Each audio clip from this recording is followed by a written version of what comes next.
What's going on, guys, and welcome to my review of the Dayens Ecstasy 3 integrated amplifier.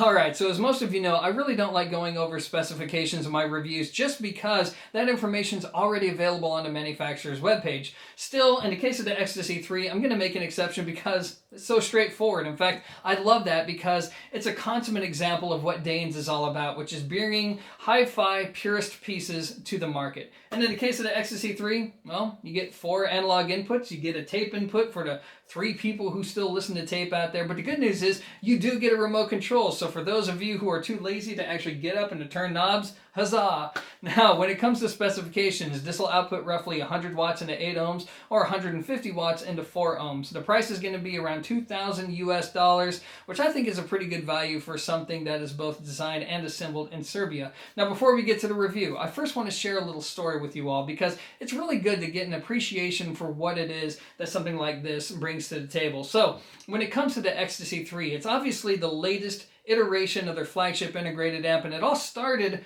with the Ecstasy 2 that looked a lot like what you see here, except that amplifier had a very warm sound, and a lot of audiophiles actually loved it for that warm sound. But in 2012, they designed it from the ground up. In fact, the only thing that came from the Ecstasy 2 is the chassis. Other than that, it was a complete redesign, and it was designed to be as accurate as possible. In fact, the previous US distributor had some input into design and basically said, hey, no matter what you do, it has to be 100 watts. It has to have enough power to fuel the average size listening speaker in the average size listening room or American listening room.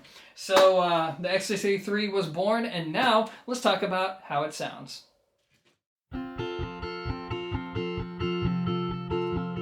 Alright guys, so when you get right down to it, the Ecstasy 3 has a very straightforward way of doing things. So what I'm going to do is approach the review like this. First and foremost, if you saw my review of the Dayens Minuetto integrated amplifier, then just take everything that I said about the Minuetto, apply it to the Ecstasy 3, and then up the performance a few notches, because that's exactly what you're getting. It's exactly the same sound, except it's just better in every way. The dynamics, the power, the noise floor, everything.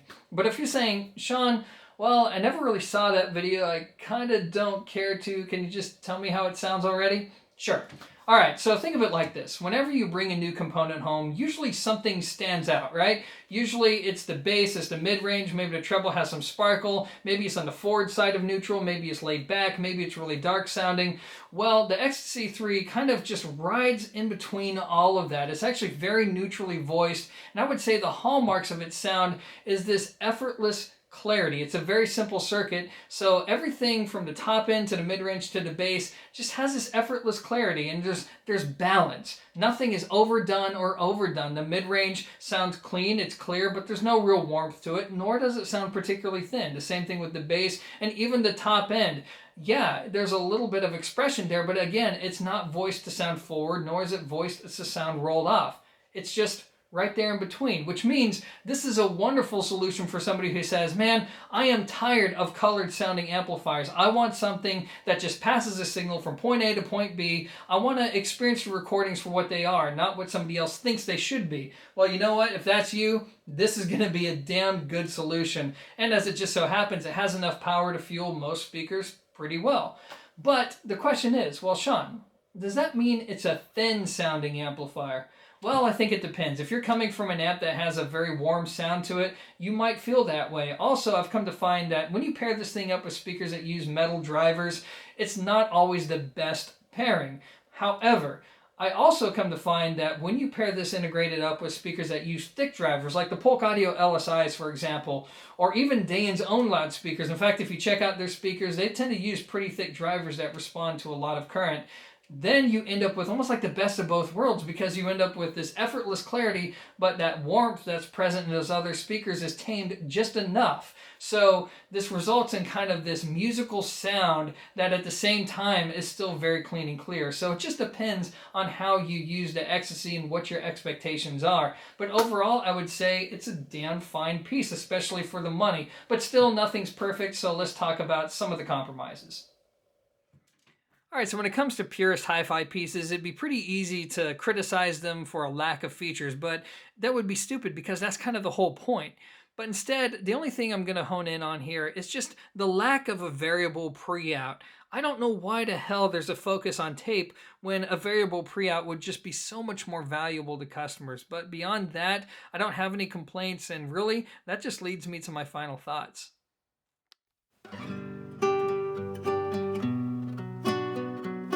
Alright, so I'm going to wrap up this review by saying this. Within the past few years, there's been a trend in this industry, and more companies are beginning to release friendly sounding products. And by friendly, I'm talking about products that have rolled off treble, warm mid-range, warm bass, and in a way it makes sense, right? Because not only do these products sell very well nowadays, but also a lot of audiophiles stream their music, as in it just so happens this kind of voicing tends to sound best with the streaming platform. Still, it's all the more reason why I respect Dayens, because they haven't changed the Ecstasy in order to accommodate these new trends.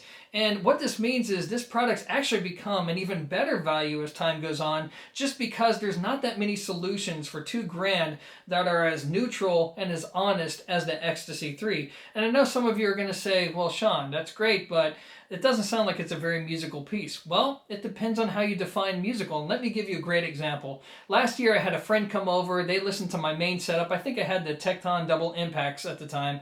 And they wanted to hear how this amp compared with my main amp, which cost, mind you, over twice as much. And you know what? They actually preferred this. They preferred this because it was more dynamic.